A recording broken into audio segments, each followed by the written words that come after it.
Life లో millionaire అవ్వాలనుకుంటే అప్పుల నుంచి బయటపడి డబ్బుని ఫాస్ట్ గా సంపాదించాలనుకుంటే ఏప్రిల్ 1 నుండి జరగబోయే అన్వర్ క్లాసెస్ కి రిజిస్టర్ చేసుకోండి. హాయ్ హలో నమస్తే welcome back to Suman TV. ప్రస్తుతం స్టూడియోలో ఉన్నారు తోడు నీడ ఆర్గనైజేషన్ ఫౌండర్ రాజేశ్వరి గారు. వీడితో మాట్లాడదాం. నమస్తే మ్యామ్. నమస్తే నవీన. మ్యామ్, స్త్రీ ఏ సందర్భాల్లో మళ్ళీ పెళ్లి చేసుకోవచ్చు అంటే ఏం చెప్తారు? అవునమ్మా, చాలామంది ఈ విషయంలో మన పాతకాలపు సాంప్రదాయాల్లో ఇది తప్పు అని అంటారు. నేను ఇది సాంప్రదాయ సిద్ధంగా ఉందని మొదలుపెట్టలేదు, కానీ మొదలుపెట్టిన తర్వాత నాకు కూడా తెలిసింది ఏంటంటే శాస్త్రం కూడా అనుమతిస్తోందని. పూర్వం మనుధర్మ శాస్త్రం ఉండేది, ఆ మనుధర్మ శాస్త్రాన్ని ఆచరించే వాళ్ళం, అదే ఇప్పుడు ఫాలో అవుతున్నారు చాలామంది. కానీ చాలామంది తెలియని విషయం ఏంటంటే యుగాలు మారుతున్న కొద్దీ యుగ ధర్మాలు కూడా మారుతాయి. కలికాలంలో ఒక యుగ ధర్మం ఉంటుంది, మన ద్వాపర యుగంలో ఒక ధర్మం ఉంటుంది. అట్లాగా ఇప్పుడు త్రేతాయుగం ఉందనుకోండి, రాముల వారే ఏకపత్ని వ్రతుడు, మరి ద్వాపర యుగం వచ్చేప్పటికి కృష్ణుడికి అష్టభార్యలు, అలాగే యుగ ధర్మాలు మారుతూ ఉంటాయి.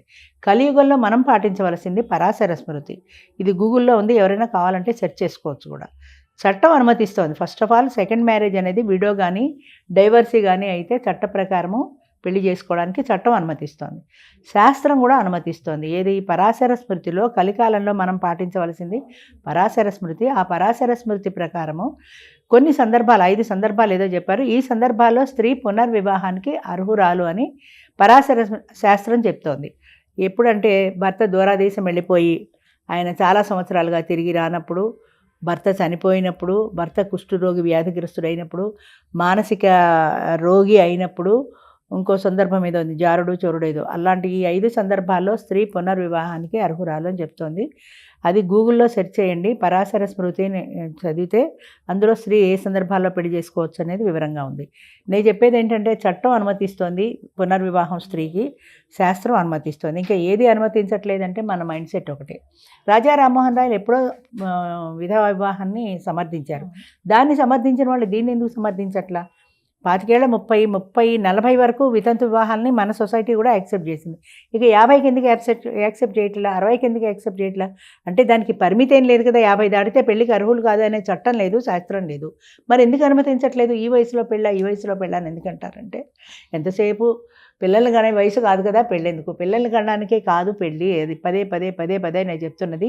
ఒక మానసికమైన తోడు ఈ వయసులో ఇంకా అవసరం. 50, 60 వస్తున్న కొద్దీ కూడా ఒక మనిషి తోడు ఉన్నాడు అనే భరోసా మనిషికి చాలా అవసరం. కాబట్టి జీవితకాలము కలిసి సాగించే ఒక ఫ్రెండ్స్ లాగా కలిసి ప్రయాణం చేసేది. ఆ వయసులో వాళ్ళకి ఆ తోడు అవసరం. కాబట్టి ఆ స్త్రీ పురుషులు కలిసి ఉంటే ఇది నా ఇల్లు, నా భార్య, నా భర్త, నా సంసారం అన్న ఫీలింగ్ ఉంటుంది. ఆ ఫీలింగ్ తోటే వాళ్ళకు ఒక ఎమోషనల్ రిలేషన్ ఏర్పడుతుంది. సెక్చువల్ రిలేషన్ కాదు, ఇది ఎమోషనల్ రిలేషన్. ఆ ఎమోషనల్ రిలేషన్తో కలకాలం కలిసి జీవిస్తారు, ఒకరికొకరు తోడుగా ఉంటారు.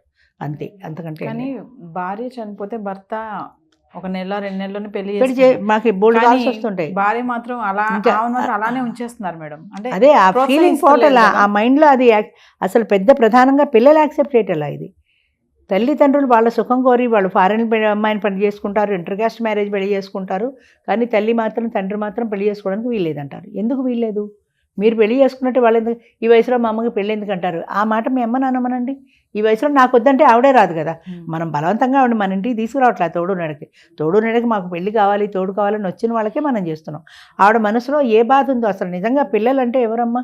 ఆవిడ కష్టం కానీ ఆయన కష్టం కానీ తల్లిదండ్రుల కష్టాన్ని చూసి వాళ్ళు కష్టపడకుండా సుఖంగా సంతోషంగా ఉండాలి అని ఆశించేవాళ్ళు పిల్లలు. పిల్లలు కష్ట సుఖాలని తల్లిదండ్రులు అలాగే ఆశించి వాళ్ళకి చేస్తున్నారు కదా. మీరు ఇంటర్కాస్ట్ మ్యారేజ్ చేసుకున్నా యాక్సెప్ట్ చేస్తున్నారు, మీరు ఓల్డేజ్ హోమ్లో పడించిన యాక్సెప్ట్ చేస్తున్నారు. ఇన్ని భరిస్తున్నప్పుడు ఆ తల్లిదండ్రుల సంతోషాన్ని పిల్లలు ఎందుకు భరించరు? నేను ఎన్నోసార్లు అదే అనుకుంటాను, నేను చాలా అదృష్టవంతురాలు, నాకు పిల్లలతో ఈ సమస్య లేదని.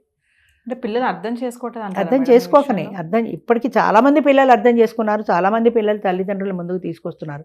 ఇప్పటికీ ఇంకా అర్థం చేసుకొని పిల్లలు ఉన్నారు. వాళ్ళ గురించే నా బాధ అంతా. వాళ్ళు కాస్తంత వాళ్ళకి మీ ఇష్టం, మీ జీవితం మీది, మీ స్వతంత్రం మీది అనే అవకాశాన్ని కల్పించినట్లయితే మరింత మంది లేడీస్ ముందుకు వస్తారు, మరింత మంది పెళ్లి చేసుకుంటారు. ఎవరో ఒక ఆమె వచ్చింది, మా అమ్మ పెళ్లి చేసుకోవడం మాకు ఇష్టం లేదని, మేము వద్దన్నా సరే మీ సంస్థకు వస్తుంది, ఆవిడని వద్దని చెప్పండి.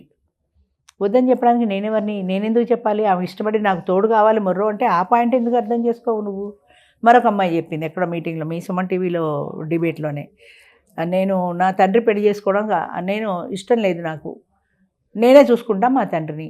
ఎన్నాళ్ళు చూసుకుంటావు? నీకు నిండా 25 ఏళ్ళు లేవు. రేపు పొద్దున పెళ్ళి అయ్యాక నీ భర్త అంగీకరించాలి కదా, అంగీకరిస్తాడు. ముందే కండిషన్ చెప్తావు, రేపు పొద్దున తేడాలు వచ్చి మీ నాన్న రావడానికి వీలేదంటే అసలు నీకు ఎంతవరకు సాధ్యమవుతుంది? నీ కుటుంబం, నీ భర్త, నీ పిల్లలు కాక నీ తండ్రి నేనే చూసుకోవాలనే ధోరణి ఎందుకు? ఆయన దాన్ని ఆయన చూసుకుంటే నువ్వు అప్పుడప్పుడు వెళ్ళి పలకరిస్తే పోతుంది కదా. అలా ఎందుకు ఆలోచించరు?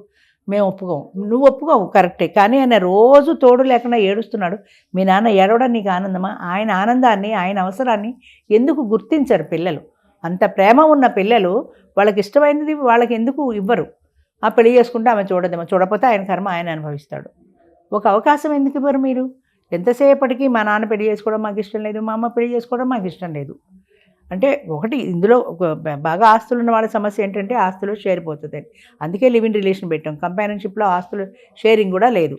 ఆమె ఏదో ఒక ఫ్రెండ్లా ఆయనతో కలిసి ఒక తోడుగా ఉంటూ కలిసి జీవిస్తుంది అంతే. దానికి కూడా ఒప్పుకోరు కొంతమంది పిల్లలు. అంటే పిల్లలు అనుకుంటారంటారు మేడం, అంటే ఈ వయసులో నీకు ఎంజాయ్మెంట్ అవసరమా అనుకుంటారు. ఎంజాయ్మెంట్ అనే దానికి what is the meaning of enjoyment చెప్పండి? It is not sexual. అది ఎందుకు అర్థం చేసుకోరు? కేవలం సెక్స్ కోసమే పెళ్ళి కాదు. పెళ్ళి అనే దాంట్లో పిల్లలు కూడా ఉండాలి, వాళ్ళ మధ్య ఒక ఆకర్షణ అనేది ఉండాలి. కాబట్టి అది వచ్చింది. ఆ 50-60 ఏళ్ల తర్వాత క్రమేపీ అది తగ్గిపోతుంది, ఆకర్షణ తగ్గిపోతుంది, డిజైర్ తగ్గిపోతుంది, వాళ్ళ మధ్య ఒక స్నేహ బంధం పెరుగుతుంది. 20 ఏళ్ళు 30 ఏళ్ళు సంసారం చేసిన తర్వాత ఆ స్నేహబంధం అనేది పెరుగుతుంది వాళ్ళ మధ్య. అంచేత ఒకరికొకరు తోడుగా కలిసి జీవిస్తారు. ఆ తోడు పోయినప్పుడు ఎన్నాళ్ళు ఒంటరిగా ఉంటారు. అందుకని ఇప్పుడు కాఫీ దొరకపోతే టీ సబ్స్టిట్యూట్ ఎలాగనుకుంటామో ఈ తోడు అలా తొందరగా మర్చిపోతారంటారు. వాళ్ళు మర్చిపోరు, మర్చిపోయారని కూడా కాదు, ఆ జ్ఞాపకాలు మనసులో ఎప్పటికీ ఉంటాయి. అవి నెమ్మదిగా కిందకు వెళ్తుంటాయి, కింది పొరలకు. పైన పెళ్లి చేసుకున్నప్పుడు అప్పుడప్పుడు అది కూడా గుర్తొస్తుంది, గుర్తు రాకుండా ఉండదు. కానీ అంత మాత్రాన ఆ గుర్తు కోసమని జీవితం అంతా ఏడవలసిన అవసరం లేదు కదా. అది అర్థం చేసుకుంటే పిల్లలు ముందుకు వస్తారు.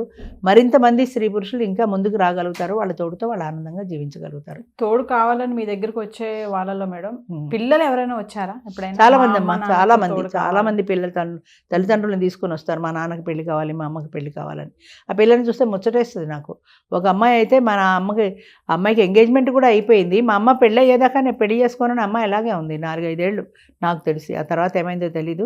4-5 సంవత్సరాలు అమ్మాయి అలాగే ఉండిపోయింది. కేవలం వాళ్ళ అమ్మ పెళ్ళి అయ్యాక నేను పెళ్లి చేసుకుంటాను, నేను పెళ్లి చేసుకుని వెళ్ళిపోతే మా అమ్మ ఒంటరిది అయిపోతుంది అని, వాళ్ళ అమ్మకి తోడు దొరికాకే నేను చేసుకుంటాను ఎంగేజ్మెంట్ చేసుకుని కూడా ఆ పిల్ల ఆగిపోయింది. అలాంటి అద్భుతమైన పిల్లలు కూడా ఉన్నారు. చాలామంది వ్యతిరేకించే వాళ్ళే ఎక్కువ. సెప్టెంబర్ 22 ఆదివారం నాడు మళ్ళీ మా పరిచయ వేదిక ఉందమ్మా, ఎప్పట్లాగే కెనారా గ్రౌండ్ హబ్సిగూడ హోటల్లో. కానీ కావాల్సిన వాళ్ళు మాత్రం దయచేసి నా నెంబర్కి ఫోన్ చేసి ఇన్ఫర్మేషన్ తెలుసుకుని రండి. ఈ ఇన్ఫర్మేషన్ ఎవరెవరో ఇచ్చేస్తారో అది పుచ్చుకొని వచ్చేస్తారు. ఆయన నాకు ఇది ఒకటే చెప్పాడండి అంటారు. ఫోటో ఉండదు, ఆధార్ ఉండదు, ఏం లేకపోతే రిజెక్ట్ చేస్తాం. నన్ను ఎలా రిజెక్ట్ చేస్తారని దెబ్బలాడతారు. మీకు డైరెక్ట్గా మాతో మాట్లాడండి, మేము ఏమేమి వివరాలు కావాలో చెప్తామో అవన్నీ తెలుసుకొని రండి. ఎవరో మా ఫ్రెండ్ చెప్పాడండి 22వ తారీఖు మీటింగ్ అని. 22వ తారీఖు మీటింగ్ అని చెప్పినాడు, మిగతా వివరాలు చెప్పొద్దా? మీరు అడగద్దా? అడగరు. 22 ఒకటి డైరెక్ట్ వచ్చేస్తారు కొంతమంది అయితే. ఫోన్లు